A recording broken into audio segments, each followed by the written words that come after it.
గత కొద్ది రోజులుగా చూసుకున్నట్టయితుంటే కారు పార్టీల్లో కంగారు మొదలైంది. ఒక పక్కన అధికారంలో ఉన్నటువంటి కాంగ్రెస్ పార్టీలోకి చాలామంది వలసలు వెళ్తారన్నటువంటి ఒక సంబంధించినటువంటి వార్తల నేపథ్యం.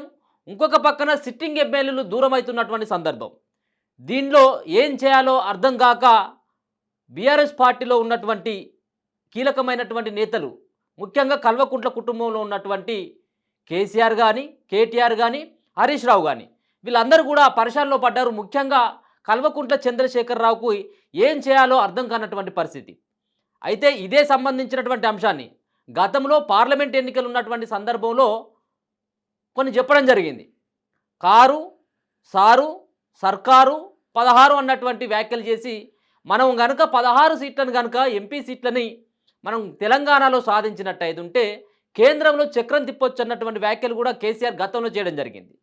ఇక దీనికి విరుద్ధంగా ఇక్కడ జరిగినటువంటి అసెంబ్లీ ఎన్నికల్లో ఫలితాలు తారుమారు కావడం, ఇక ఇప్పుడు ఉన్నటువంటి సిట్టింగ్ ఎంపీలు ఒక్కొక్కరుగా దూరం అవ్వడం, అసలు ఇప్పుడు బీఆర్ఎస్ పార్టీ నుంచి పోటీ చేయమని చెప్పేసి బతిలాడినా కానీ ఎవరు కూడా బీఆర్ఎస్ పార్టీ తరపు నుంచి పార్లమెంటు ఎన్నికల్లో పోటీ చేసేందుకు సిద్ధంగా లేరనేది తెలుస్తూ ఉంది. అందుకోసమే మొన్న కేటీఆర్ చేసినటువంటి వ్యాఖ్యలు కూడా తీసుకోవచ్చు. కేటీఆర్ సిరిసిల్లలో రాజీనామా చేసి అభ్యర్థులు కరువైతా ఉన్నటువంటి దశలో ఆయన మల్కాజిగిరి నుంచి పోటీ చేయాలని భావిస్తున్నట్టుగా అర్థమవుతూ ఉన్నది.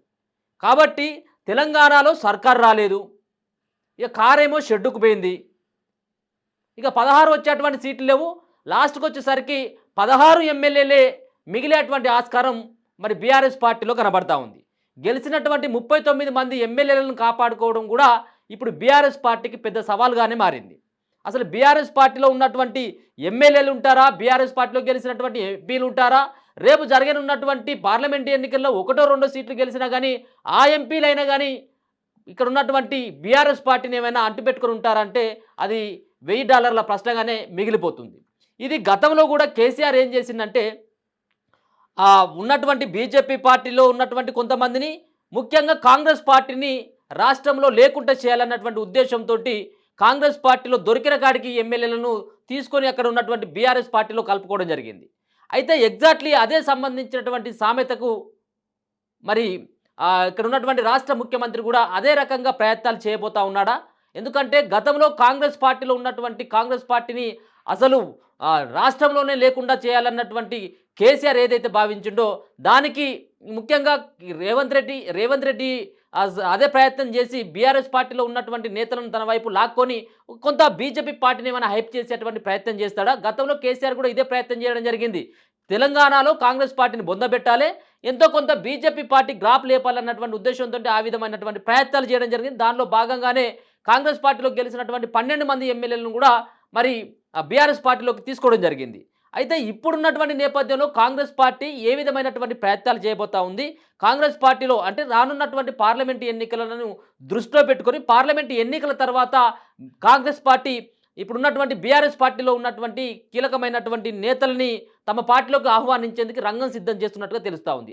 అందుకోసం అని చెప్పేసి ఇలా ఉన్నటువంటి బీఆర్ఎస్ పార్టీలో ఉన్నటువంటి 39 మంది ఎమ్మెల్యేలను కాపాడుకోవడంలో కేసీఆర్ బ్యాచ్ అంతా ఆ విధంగా వాళ్ళని కాపాడుకోవడంలో నిమగ్నమైంది. ఒక పక్కన బీఆర్ఎస్ పార్టీలో ఉన్నటువంటి ఎమ్మెల్యేలను కాపాడుకోవడంలో మరి నిమగ్నమైనటువంటి కేసీఆర్, ఇంకొక పక్క ఎంపీలను పోగొట్టుకునేందుకు మరి ప్రయత్నాలు వాళ్ళు బీజేపీలు చేస్తూ ఉన్నారు. ఒక పక్కన ఎమ్మెల్యేలేమో కాంగ్రెస్ పార్టీ వైపు వెళ్లేందుకు సిద్ధపడతా ఉంటే ఎంపీలేమో అదే బీఆర్ఎస్ పార్టీలో ఉన్నటువంటి ఎంపీలేమో ఆ పార్టీ వైపు ఏదైతే బీజేపీ పార్టీ వైపు వెళ్లేందుకు అయితే ప్రయత్నాలు చేస్తున్నట్టుగా స్పష్టంగా అర్థమవుతా ఉంది. మరొక పక్కన ఏంటిదంటే కాంగ్రెస్ పార్టీకి సంబంధించినటువంటి ఏదైతే రానున్నటువంటి పార్లమెంటు ఎన్నికల్లో కాంగ్రెస్ పార్టీకి ఇక్కడ ఉన్నటువంటి రాష్ట్రంలో అతి తక్కువ సీట్లు వచ్చేందుకు కేసీఆర్ ఆ విధంగా ప్రయత్నాలు చేస్తున్నట్టుగా అర్థమవుతుంది. ఒకవేళ కనుక కేసీఆర్ యొక్క అంతిమ లక్ష్యం ఏంటంటే బీజేపీ పార్టీ తెలంగాణలో గెలిచినా పర్వాలేదు, కానీ బీజేపీ పార్టీకి ఎక్కువ సీట్లు వచ్చినా పర్వాలేదు పార్లమెంట్ ఎన్నికల్లో, కానీ కాంగ్రెస్ పార్టీని మాత్రం ఏదో రకంగా ఓడగొట్టాలన్నటువంటి ఉద్దేశంతో ఆ విధమైనటువంటి కుట్రలు చేస్తూ ఉన్నట్టుగా అర్థమవుతా ఉంది. అంతేకాకుండా ఏదైతే కాళేశ్వరం ప్రాజెక్టు కానీ మిగతా ఉన్నటువంటి అవినీతి ఏదైతే ఉందో గత ప్రభుత్వం ఏదైతే బీఆర్ఎస్ ప్రభుత్వం ఉన్నటువంటి దశలో ఎక్కడ కూడా కేంద్ర ప్రభుత్వం కూడా ఎక్కడ కేసీఆర్ యొక్క అవినీతి పైన కానీ కేసీఆర్ చేసేటువంటి అరాచకాల పైన కానీ మరి ఎక్కడ కూడా ఆ దర్యాప్తు సంస్థలను పంపడమో లేకపోతే వాళ్ళు విచారణ చేపట్టడమో ఎక్కడ కూడా కుదరలేదు, ఎక్కడ కూడా చేయలేదు. ఇక ఇప్పుడున్నటువంటి దశలో మరి ఇప్పుడు కాంగ్రెస్ పార్టీ తెలంగాణ రాష్ట్రంలో మళ్ళీ గనుక పార్లమెంట్ ఎన్నికల్లో ఏదైతే మొన్న జరిగినటువంటి అసెంబ్లీ ఎన్నికల ఫలితాల మాదిరిగానే కాంగ్రెస్ పార్టీ ఇక్కడ ఎక్కువ మెజార్టీ సీట్లు గెలిచినట్టయితుంటే ఖచ్చితంగా మరి కేసీఆర్ పైన కొంత యాక్షన్ తీసుకునేందుకు, అంతేకాకుండా రేవంత్‌కి మరి పూర్తిగా బాధ్యతలను పూర్తిగా కూడా కొంత ప్రయారిటీ ఇచ్చేటువంటి ఆస్కారం ఉంటుంది కాంగ్రెస్ అధిష్టానం.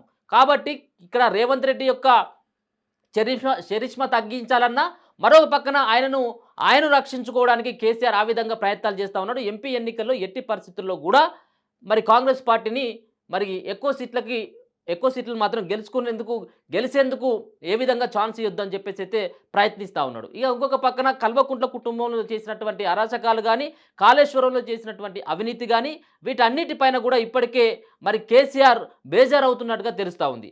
ఎందుకోసం అంటే మరొక పక్కన ఎన్నికలు ముంగటున్నటువంటి దశ, మరొక పక్కన పార్టీలో నుండి ఒక్కొక్కరుగా దూరం అవుతున్నటువంటి దశలో అసలు ఏం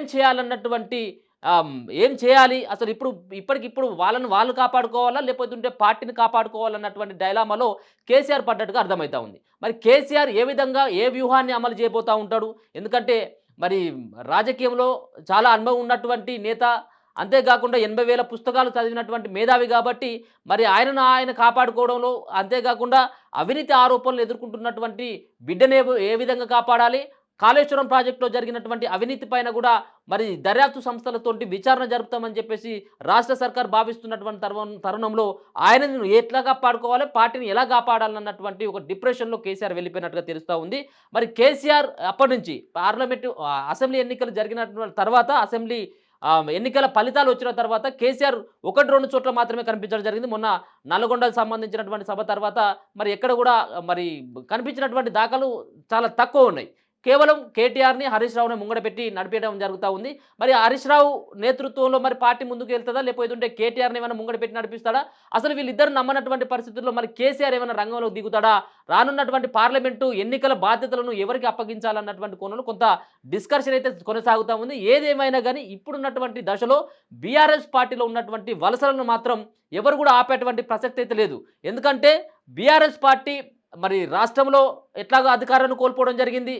అంతేకాకుండా కేంద్రంలో ఎట్లాగూ ఇక్కడ చక్రం తిప్పేటువంటి ఆస్కారం లేదు. బీజేపీ పార్టీ కూడా కేసీఆర్ తోటి పూర్తి స్థాయిలో తెగతెంపులు తెంపుకోవాలని చెప్పేసి భావిస్తున్నటువంటి తరుణం గతంలో మనం చూసుకోవడం జరిగింది.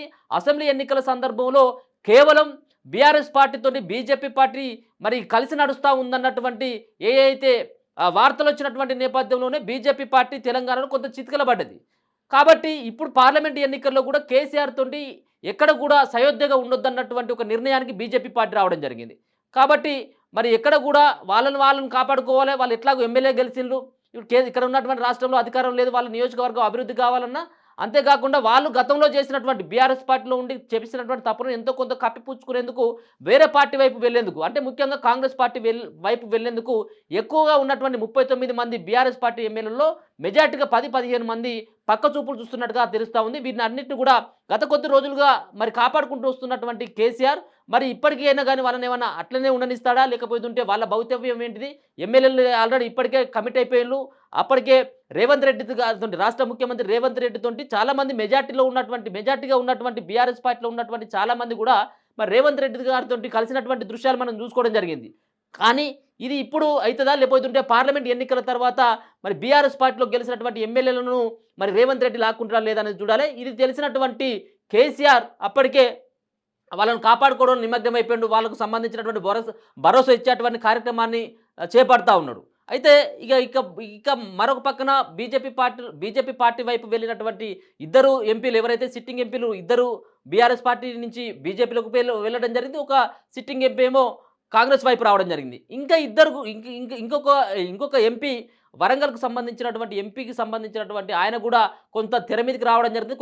కొన్ని లీకులు వస్తూ ఉన్నటువంటి సందర్భం. 2 సార్లు కూడా వరంగల్ ఎంపీగా గెలిచినటువంటి వ్యక్తి మరి ఆయనే పార్టీకి గుడ్ బై చెప్పేటువంటి ఆలోచనలో వరంగల్కు సంబంధించినటువంటి ఎంపీ గుడ్ బై చెప్పేటువంటి బీఆర్ఎస్ పార్టీకి మరి రామ్ చెప్పేటువంటి దిశగా కనబడుతుంది. అది కూడా 1-2 రోజుల్లో ఆయన భవితవ్యం కూడా మరి ఇక్కడ బీఆర్ఎస్ పార్టీతో ఉన్నటువంటి అనుబంధాన్ని తెంపుకోవడం కోసం మరి ఆయన ప్రయత్నాలు చేస్తున్నట్టుగా అర్థమవుతుంది. వరుస షాకుల మీద షాకులు తగలడంతో కేసీఆర్ అయితే ఏం చేయాలో అర్థం కావట్లేదు. ఒక పక్కన ఇంట్లో ఉన్నటువంటి పంచాయతీలు, మరొక పక్కన పార్టీ మొత్తం నడి రోడ్డు మీద పడ్డటువంటి ఈ సంబంధించినటువంటి అంశాలను మరి చూసి కేసీఆర్ టెన్షన్ పడుతున్నట్టుగా అర్థమవుతా ఉంది. పూర్తి స్థాయిలో కూడా మరి కారు అయితే షెడ్డుకు పోయింది, సర్కార్ అయితే రాలేదు. మరి 16 సీట్లు కూడా ఎమ్మెల్యే సంబంధించినటువంటి 16 సీట్లు ఉంటాయా లేదా? ఆయనేమో ఎంపీగా 16 గెలవాలనుకున్నాడు. కానీ చిట్ట చివరికి వచ్చేసరికి 16 ఎమ్మెల్యేలైనా మరి బీఆర్ఎస్ పార్టీలో మిగులుతారా లేరు అనేది కూడా మనం చూడాల్సినటువంటి అంశం.